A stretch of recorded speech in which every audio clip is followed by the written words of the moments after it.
Hello everyone, this is Jyoti here. 23 सितंबर को एक दो नहीं टोटल 4 आईपीओज ओपन होने वाले हैं और इन चारों आईपीओज में अगर कंपेयर किया जाए तो सबसे अच्छा जहां पे आपको लिस्टिंग बेनिफिट देखने को मिल सकता है वो है शेषाशायी का आईपीओ, जिसका हम इस वीडियो में रिव्यू करने वाले हैं। तो शेषाशायी जो एक टेक्नोलॉजी ड्रिवन कंपनी है, कंपनी किस तरीके का काम करती है और इसके फाइनेंशियल्स कैसे हैं, किस तरीके का लिस्टिंग बेनिफिट आपको यहाँ पे मिल सकता है, आईपीओ की क्या डिटेल्स है, सभी चीज़ों के बारे में हम यहाँ पे डिस्कस करेंगे। इसके अलावा जो अदर 3 आईपीओज ओपन होने वाले हैं उसके ऊपर भी मैंने रिव्यू वीडियोस डाल दिए हैं, आप वो भी चेक कर सकते हैं। तो सबसे पहले मैंने आपको स्टार्टिंग में ही बोला कि ये एक ऐसी कंपनी है जहाँ पर आपको मैक्सिमम लिस्टिंग बेनिफिट देखने को यहाँ पर मिल रहा है। तो इस आईपीओ में अप्लाई करना है या नहीं, ये ऑफकोर्स अब आप समझ गए होंगे। तो पहले हम कंपनी के बिजनेस मॉडल से स्टार्ट करते हैं और लास्ट में देखेंगे कि कैसा लिस्टिंग बेनिफिट आपको यहाँ मिल सकता है। ये company BFSI means banking, financial institutions and insurance industry को payment, communication and IT solutions की सर्विस प्रोवाइड करती है। तो सबसे पहले पेमेंट सॉल्यूशंस की बात करें तो यहाँ पे कंपनी कुछ सिक्योर पेमेंट इंस्ट्रूमेंट्स बनाती है, जैसे debit card, credit card, transit card, QR codes. तो इस तरीके की चीज़ें कंपनी बनाती है। दूसरा है कम्युनिकेशन सॉल्यूशंस। तो इसके अंदर कंपनी अपने र्यूपिक प्लेटफॉर्म के थ्रू ओमनी चैनल कम्युनिकेशन की सर्विसेज जो है वो प्रोवाइड करती है। अब तीसरा है IoT के सॉल्यूशंस। तो कंपनी IoT की भी सॉल्यूशंस देती है जो सप्लाई चेन को स्मूथ बनाने में, ऑप्टिमाइज़ करने में हेल्प करता है और प्रोडक्ट ऑथेंटिसिटी को भी इंश्योर करने में हेल्प करता है। तो बेसिकली ये 3 जो मेजर सर्विसेज हैं ये कंपनी प्रोवाइड करती है। पेमेंट सॉल्यूशन इंडस्ट्री में कंपनी लीडरशिप पोजीशन जो है वो ग्रैब करती है। मीन्स इस इंडस्ट्री में कंपनी का काफ़ी अच्छा नाम है और इनके सेल्फ सस्टेनिंग मैन्युफैक्चरिंग यूनिट्स हैं टोटल 24, जो 7 लोकेशंस पे प्रेजेंट है। तो बेसिकली देखा जाए तो कंपनी का जो बिज़नेस मॉडल है वो काफ़ी स्ट्रॉन्ग है।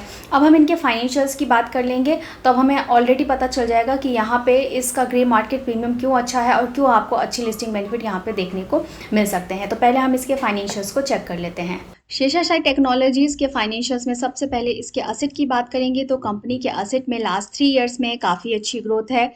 रेवेन्यू की बात करेंगे तो रेवेन्यू में आपको दिखेगा कि 23 से 24 के बीच में तो रेवेन्यू इंक्रीज़ हुआ है, लेकिन लास्ट 1 ईयर में इनके रेवेन्यू में 6% का फॉल देखने को मिला है।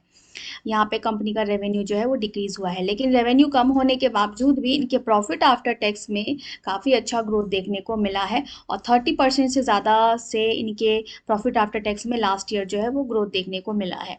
एबिटा की बात करेंगे तो कंपनी का एबिटा इंक्रीजिंग है, नेटवर्थ कंपनी की इंक्रीजिंग है, रिजर्व सरप्लस कंपनी की इंक्रीजिंग है और बोरोइंग्स भी कंपनी के पास हैं। तो यहाँ पे जो भी IPO से रेज करने वाली है मनी कंपनी, उसमें से 300 करोड़ का वो लोन ही चुकाने वाली है। मतलब आप यहाँ पे देखोगे तो मैक्सिमम अमाउंट कंपनी अपने लोन की रिपेमेंट के लिए यूज़ करने वाली है। तो उसके बाद कंपनी के फाइनेंशियल्स और ज़्यादा स्ट्रांग हो जाएंगे। रिटर्न रेशोज़ की बात कर लेते हैं। कंपनी के रिटर्न रेशोज़ भी काफ़ी अच्छे हैं। तो यहाँ पे ROE देखेंगे तो 34.84% का है, ROCE 31% का है, काफ़ी अच्छा है, कंपनी पैसा बना रही है। डेब्ट इक्विटी रेशो इनका 1 से कम है, तो कंपनी का डेट मैनेजेबल है और फिर उसमें भी कंपनी वो भी जो डेट है उसे भी पे करने में लगी है। रिटर्न ऑन नेटवर्थ कंपनी का अच्छा है, 33.20% का है। पैट मार्जिन कंपनी का अच्छा है, एबिटा मार्जिन कंपनी का अच्छा है। तो कंपनी के जो रिटर्न रेशोज़ हैं वो काफ़ी स्ट्रांग है। इस IPO की डिटेल्स की बात करें तो ये IPO ओपन होगा 23 सितंबर को और 25 सितंबर को ये क्लोज हो जाएगा। और अगर आप इस IPO में अप्लाई करते हैं तो 26 को इसका अलॉटमेंट आ जाएगा और 29 को आपके डीमैट अकाउंट में ये शेयर्स आ जाएंगे और नहीं मिलता है तो रिफंड स्टार्ट हो जाएगा। 30 सितंबर को कंपनी एक्सचेंज पे लिस्ट हो जाएगी। ₹10 पर शेयर का फेस वैल्यू है, ये भी अच्छी बात है। 423 इसका प्राइस रखा गया है पर शेयर का और एक लॉट में आपको 35 शेयर्स मिलेंगे। और ये IPO जो है वो ब्लेंड है fresh issue plus offer for sale का, जिसका टोटल साइज है 813 करोड़ का, जिसमें से 480 करोड़ का फ्रेश इशू है और 333 करोड़ का ऑफर फॉर सेल है। तो इस IPO की जो साइज़ है, प्राइस है, वो सब भी काफ़ी अच्छे हैं और स्पेशली जो फाइनेंशियल्स हैं कंपनी के वो काफ़ी अच्छे हैं और इस कंपनी के एम्प्लॉयज़ को ₹40 पर शेयर का डिस्काउंट भी दिया जा रहा है।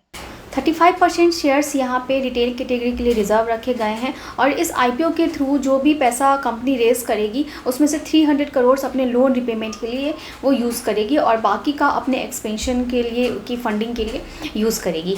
ग्रे मार्केट प्रीमियम की बात करें तो इसका ग्रे मार्केट प्रीमियम फ़िलहाल चल रहा है 105 का, जिसके बेसिस पे आपको यहाँ पे 25% तक की काफ़ी अच्छी लिस्टिंग बेनिफिट होने के चांसेस हैं। मीन्स एक लॉट पे आपको 3700 तक का बेनिफिट मिल सकता है। तो मैंने पहले ही आपको बताया था कि जितने भी IPOs 23 सितंबर को ओपन होने वाले हैं, और इतना ही नहीं, इनफैक्ट अभी आगे पीछे भी जो कुछ IPOs ओपन हो रहे हैं उन सब में अगर कंपेयर किया जाए तो इस IPO में काफ़ी अच्छी लिस्टिंग बेनिफिट होने के चांसेस हैं। तो नो डाउट इस IPO के लिए ऑफकोर्स मैं अप्लाई कर रही हूँ, और आप क्या करने वाले हैं मुझे कमेंट करके ज़रूर बताएं। और इसी तरीके के और वीडियोस के लिए चैनल को सब्सक्राइब करके रख लीजिए। काफ़ी सारे IPOs लाइनअप हैं, इसीलिए किसी भी IPO में इन्वेस्ट करने से पहले कंपनी और उसके फाइनेंशियल्स को ज़रूर चेक करिए। और अगर और आप खुद भी कंपनी के एनालिसिस लगाना सीखना चाहते हैं तो आप शेयर मार्केट की क्लासेस कर सकते हैं। क्लासेस के लिए आप हमारा डिस्क्रिप्शन बॉक्स चेक करें, आपको डिटेल्स, कॉन्टैक्ट डिटेल्स मिल जाएंगी। और अगर म्यूचुअल फंड रिलेटेड भी आप कोई गाइडेंस चाहते हैं तो उसके लिए भी आप हमें कॉन्टैक्ट कर सकते हैं। सारी डिटेल्स के लिए आप डिस्क्रिप्शन बॉक्स चेक करें। वीडियो अच्छा लगा हो तो इसे एक लाइक ज़रूर करें। Thank you.